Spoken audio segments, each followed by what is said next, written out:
Primeiro, eu acho que Dom Paulo era alguém que entendia muito de universidade. E não só de universidade católica, né? Porque ele doutorou-se em letras pela Sorbonne, em Paris. Então, ele tinha um trânsito em universidades, ele era um intelectual. E eu acho que, com relação à universidade, ele tinha o mesmo espírito que ele tinha em relação às outras coisas, que era a convivência e a promoção da multiplicidade, da diversidade e principalmente da autonomia de pensamento, né? Ele era um homem livre e ele deixava as pessoas livres, concordando ou discordando.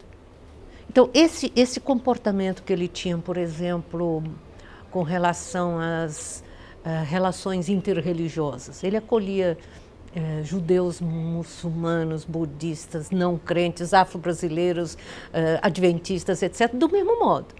Do mesmo modo, ele acolhia as pessoas de diferentes ideologias, de diferentes grupos políticos ou sociais ou étnicos, né? Assim também, ele entendia que a universidade deve ser uma universidade, né? Uma unidade, mas garantida a pluralidade, garantida a diversidade. E ele respeitou, e não só respeitou, ele fomentou isso aqui na PUC de São Paulo, né? Acho que foi isso principalmente. Eu vou primeiro fazer um pequeno desvio quanto a essa questão. Vou falar um pouco sobre, porque a sua pergunta é uma pergunta a respeito do sentido da história, né? Ora, essa história de que eu falei um pedacinho agora de Dom Paulo na PUC é uma história de um passado recente, mas passado. O que tem isso a ver com o presente, né? Essa pergunta. Eu acho que todo conhecimento histórico, toda a memória histórica, ela faz sentido na medida em que é inserida no presente. Então, não só, porque eu vou dizer, o passado serve para nós de um conhecimento para a gente perceber num horizonte maior a inserção do nosso presente. Se a gente só enxerga o presente, a gente pensa que tudo é assim, sempre foi assim e é evidente que seja assim. Assim como o ar que respira, assim como a planta que cresce. Não, as coisas não foram sempre assim. E o fato de no passado terem sido diferentes não quer dizer que hoje seja melhor. Não é necessariamente progressivo. Então, conhecer o passado e situar a situação presente no horizonte do passado significa olhar mais de perto o presente com esse recuo em relação ao passado. Aí você percebe as diferenças, vê que não somos sempre iguais, as coisas não têm essa evidência do ar que respiramos, podem ser diferentes. E, portanto, assim como hoje é diferente de ontem, nós podemos mudar hoje e fazer um futuro diferente, né? É assim que eu vejo uma percepção de um presente na história. Dom Paulo foi um momento nessa universidade, eu diria um momento relativamente longo, de 1970 a 98, né? Em que nós tivemos a oportunidade não só de conhecer história, mas de fazer história junto com ele, num momento que coincidia, por exemplo, com o momento do mais forte domínio da ditadura. E este homem, Dom Paulo, esse cardeal Dom Paulo, esse grande chanceler da PUC, ele não só falou, não só conheceu, ele atuou, né? E atuou contra todos os desmandos, autoritarismos, e atuou na PUC.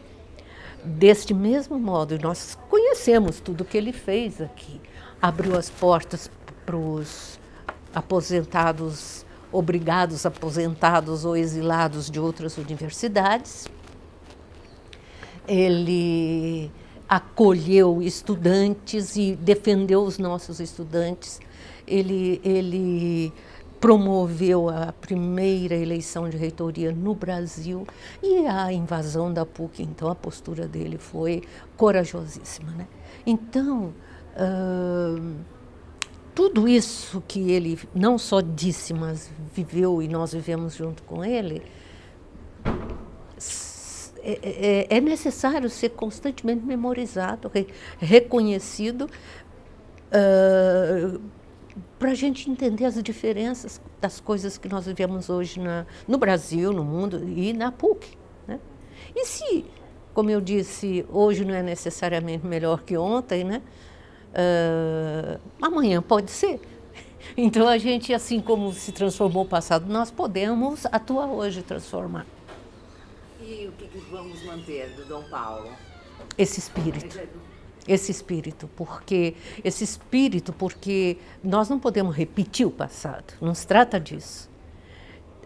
Trata-se de manter aquela postura não dogmática, aberta, né? No meu discurso de saudação a Dom Paulo, quando ele recebeu o título de doutor honoris causa, eu fiz o discurso, eu tive a honra de fazer o discurso de saudação pelo Conselho Universitário. E naquele discurso eu lembrei os codinomes que Dom Paulo teve, né? Ele era chamado mestre do sorriso, doutor da cidadania, cardeal dos pobres e vários. E eu ousei naquela ocasião dizer, vamos dar um outro para ele.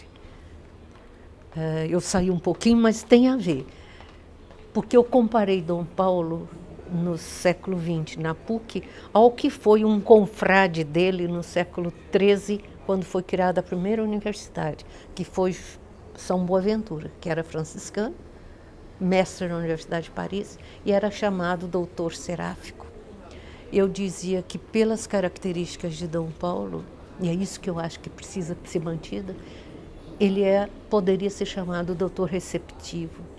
Ele não era uma pessoa que rechaçava, que contrariava, que punia, que negava. Ele acolhia. Doutor receptivo. Eu acho que a PUC tem que ser receptiva. Quando eu falo a PUC, a instituição somos nós, desde o mais simples funcionário até o grão-chanceler. Eu disse que eu tive a honra de ter sido escolhida pelo Conselho Universitário para fazer a saudação a Dom Paulo, quando ele recebeu, em 2005, o título de doutor honoris causa da PUC. Ele já tinha tido muitos títulos de doutor honoris causa. E a universidade, que é sua, né, ele ainda não tinha recebido, então ele recebeu um título que já era dele, né? E nesta ocasião, então, eu me debrucei um pouco sobre a história das universidades.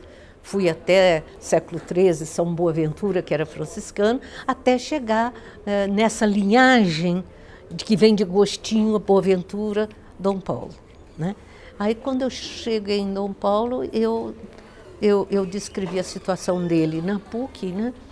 E gostei muito, terminei depois dizendo que ele era o doutor receptivo, né? Como São Boaventura foi chamado doutor seráfico, Tomás de Aquino, doutor angélico, etc. Que a gente estava naquele dia homenageando Dom Paulo como certamente os estudantes da Universidade do século XIII homenageavam seus mestres. E então ele parece que gostou do discurso e pediu, através do professor Fernando Altmaier, que eu mandasse para ele uma cópia. Mandei, né? E ainda mandei com uma cartinha pedindo que ele me abençoasse. Não que eu seja tão católica assim, mas a bênção dele eu queria, com muita honra. E aí ele me mandou um cartão. Era perto do Natal, um cartão natalino, né? E nesse cartão ele faz uma dedicatória que eu tenho pudor de ler, porque ele me elogia muito. Eu acho melhor vocês mesmos filmarem.